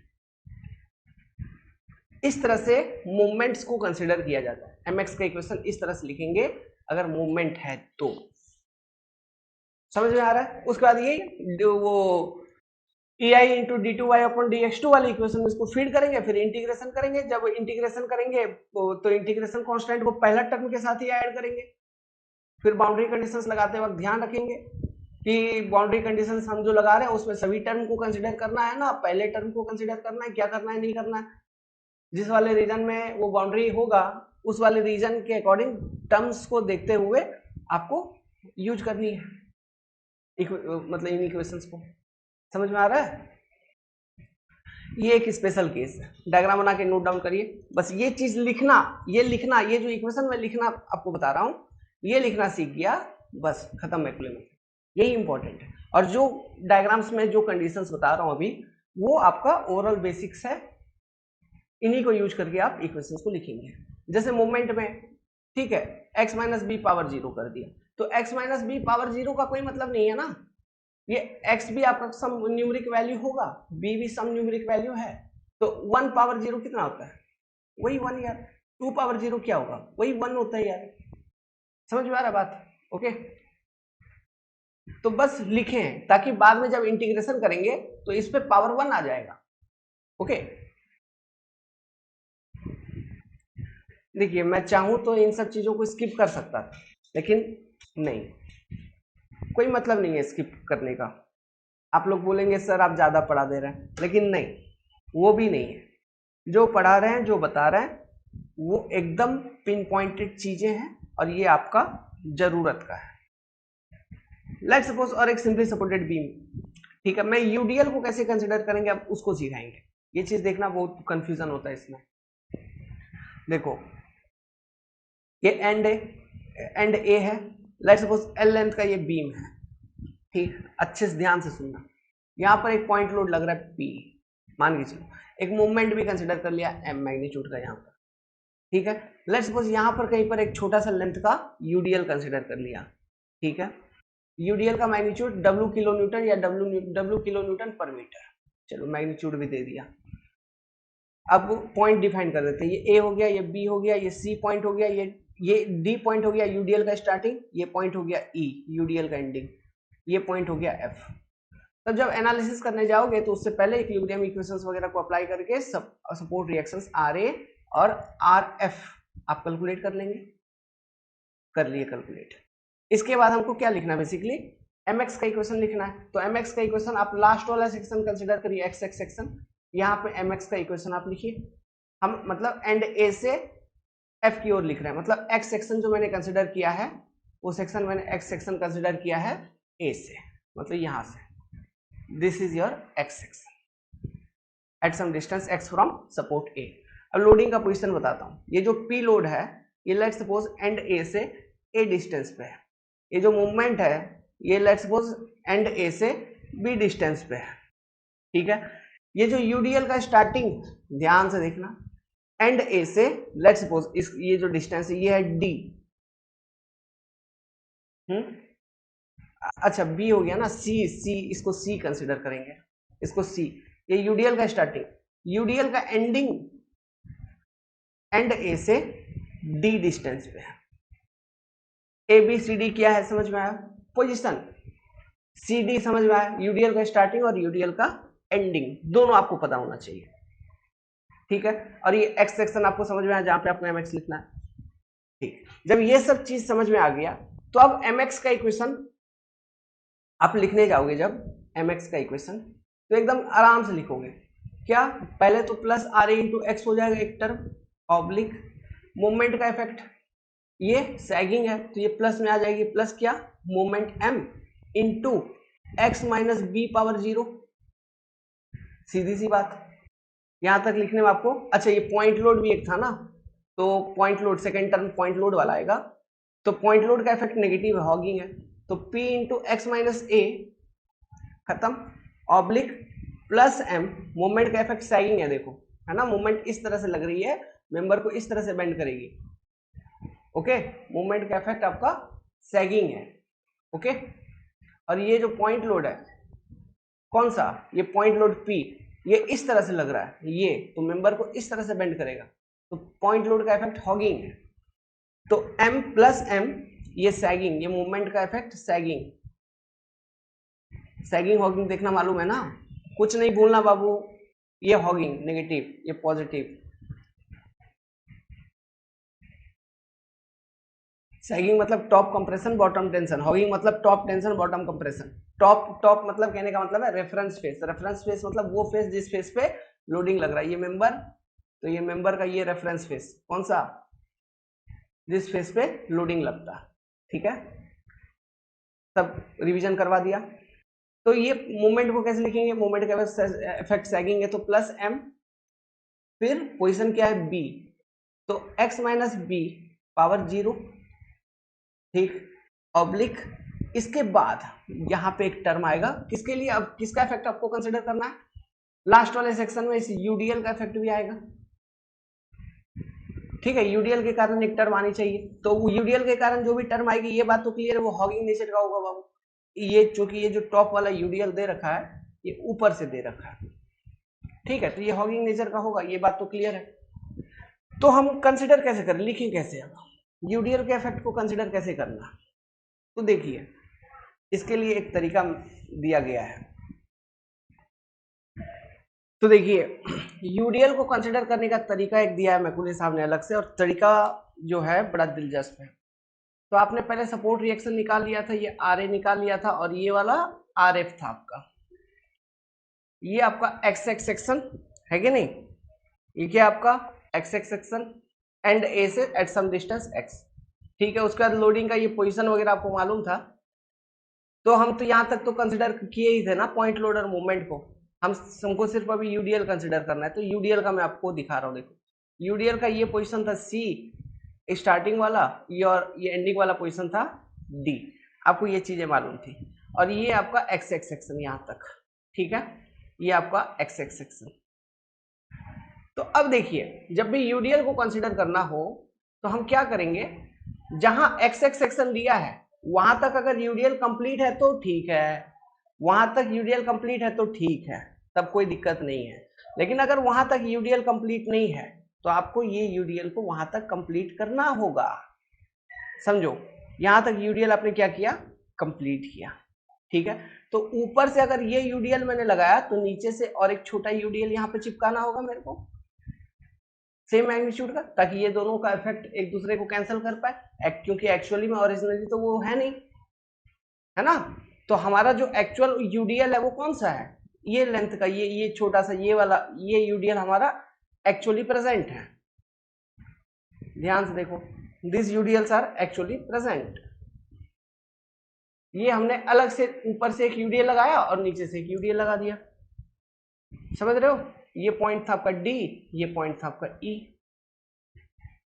ओके। तो ये हम करेंगे, इसके बाद देखना इसके आगे का हम लिख रहे हैं, mx का पहले लिख लेते हैं जहां तक लिखा था, plus R A into X oblique minus P X minus A, ये था oblique plus M x minus B power 0 oblique UDL का इफेक्ट। देखो यूडीएल का इफेक्ट कहां से, जो ये पॉइंट डी से शुरू होकर एक्स एक्स लेंथ तक जो है, ये तो कंप्लीटली अब एज ए सिंगल यूडीएल हम कंसिडर करेंगे। यूडी तो ऊपर वाला यूडीएल का इफेक्ट क्या, नेगेटिव हॉगिंग में है, माइनस यूडीएल के कारण डब्ल्यू एक्स माइनस सी, ध्यान से देखना, एक्स माइनस सी का स्क्वायर बाई 2, यही होगा यूडीएल के कारण बेंडिंग मोमेंट, क्या होता है डब्ल्यू एक्स स्क्वायर बाई 2, यही होता है। तो W into x minus C square by 2 slash कुछ सब्ट्रैक्ट भी करना है, ये तो हमने माइनस किया, अब इस चीज को ये वाले पोर्शन का नीचे से इसके कारण इफेक्ट होगी तो ये सब्ट्रैक्ट होगा, plus W x minus D का स्क्वायर बाई 2, समझ में आ रहा है। इस तरह से हम यूडीएल के इफेक्ट को कंसिडर करते हैं, ओके। अगर एक्स एक्स सेक्शन तक कंप्लीटली यूडीएल नहीं है तो आपको एक ऊपर से वहां तक, मतलब ऊपर से लगा के वहां तक कंप्लीट करना होगा, नीचे से एक लगा के फिर सब्ट्रैक्ट करिए। अगर एक्स एक्स सेक्शन जो आपने कंसिडर किया है वहां तक कंप्लीट यूडीएल है तो आपको कोई दिक्कत नहीं होगी। Is it clear to you all, okay, so note it down. तो इसी तरह से हम मूवमेंट का इफेक्ट को कंसिडर करते हैं, यूडीएल का इफेक्ट को कंसिडर करते हैं, पॉइंट लोड का इफेक्ट को कंसिडर करते हैं इन मैकुलेस मेथड। क्लियर है, आप इसको नोट डाउन कर लीजिए। तो ये होगी आपका मैकुले मेथड खत्म। अब मैं समझता हूं इसके ऊपर देखिए, क्योंकि ये आपको इतना, आप एक आध दो क्वेश्चन किताब से प्रैक्टिस करिए, ठीक है, इफ यू आर इंटरेस्टेड, क्योंकि हम यहाँ पे जो प्रिपरेशन अपना कर रहे हैं ये बेसिकली हमारा एई जेई एग्जामिनेशन ओरिएंटेड है, जो कि ऑब्जेक्टिव टाइप आता है। मैंने आपको मेथड बता दिया है, आप कोई भी किताब, कन्वेंशनल किताब एसएससी जेई का है मान लो, अगर आप जेई एग्जाम देना चाहते हो, या इंजीनियरिंग सर्विस का किताब है मान लो, अगर ईएससी देना चाहते हो, ओपन करके सॉल्व करेंगे तो इन्हीं मेथड पर बेस्ड आप इजीली, ये जो पैटर्न मैंने बताया था इस पैटर्न पर बेस्ड आप इजीली सॉल्व कर लेंगे, समझ में आ रहा है। वो कन्वेंशनल क्वेश्चंस है तो उसके ऊपर हम नहीं जाएंगे, ओके। तो आपका ऑब्जेक्टिव लेवल पे जितना भी आपको चाहिए था वो चीज, वो जानकारी मैंने आपको दे दिया मेथड के ऊपर, ओके। तो आप नोट डाउन करके रखिए, बहुत इंपॉर्टेंट है। इसके बाद जो हम मेथड्स अब हम देखेंगे, हमारे पास मेथड है मूवमेंट एरिया मेथड, या फिर इसी को हम मूहर्स मेथड कहते हैं, ठीक है। इसके बाद एक इंपॉर्टेंट मेथड, ये मेथड मूहर्स मेथड बहुत अच्छे तरीके से करेंगे, इसमें डिफरेंट अलग अलग क्वेश्चंस करेंगे, बहुत इंपॉर्टेंट है, ठीक है। इसके बाद स्ट्रेन एनर्जी मेथड, या फिर हम कभी कभी कास्टिग्लियानोस थ्योरम भी कह देते हैं स्ट्रेन एनर्जी मेथड को, ये दो इंपॉर्टेंट मेथड हम करेंगे। इसके बाद और दो छोटे छोटे मैं आपको थ्योरम बताऊंगा, जैसे सुपर, अच्छा, और एक मेथड कॉन्जुगेट बीम मेथड, है ना। 3 मेथड में आपको अभी से बताने वाला हूं। मोहर्स मेथड कह लो, या फिर मूवमेंट एरिया मेथड कह लो, कॉन्जुगेट बीम मेथड कह लो, स्ट्रेन एनर्जी मेथड कह लो। 3 मेथड में आपको बताऊंगा। ये 3 प्रॉपर मेथड है, इसके ऊपर हम कुछ कुछ काम करेंगे, ठीक है, मतलब अच्छे से काम करेंगे कुछ कुछ मतलब। इसके बाद मैं 2 छोटा छोटा थ्योरम बताऊंगा आपको। एक तो बताऊंगा मेथड ऑफ सुपरपोजिशन, है ना, इसको मेथड कह रहे हैं या फिर सुपरपोजिशन प्रिंसिपल भी कहा जाता है, जो कि आप बखूबी जानते हैं। ओके, तो सुपरपोजिशन प्रिंसिपल्स को कैसे यूज करके हम स्लोप एंड डिफ्लेक्शंस के वैल्यू को निकाले by using the standard formula what I have given to you, वो एक टेक्निक में सिखाऊंगा। फिर आपको इस चैप्टर के अंदर मैं और एक थ्योरम बताऊंगा जिसको हम कहते हैं मैक्सवेल रेसिप्रोकल थ्योरम। क्लियर है? By using Maxwell reciprocal theorem हम किस तरह से फिर काम करते हैं उसका जानकारी मैं आपको दूंगा। उसी के साथ ये चैप्टर खत्म हो जाएगा, फिर हम स्टार्ट कर देंगे टॉर्सन। क्लियर है? सो उम्मीद करता हूँ यहाँ तक आपने चीजों को समझा होगा और किसी को कोई डाउट या कंफ्यूजन नहीं रही होगी। अगर कोई डाउट या कंफ्यूजन है तो आप संपर्क करिए। All the best.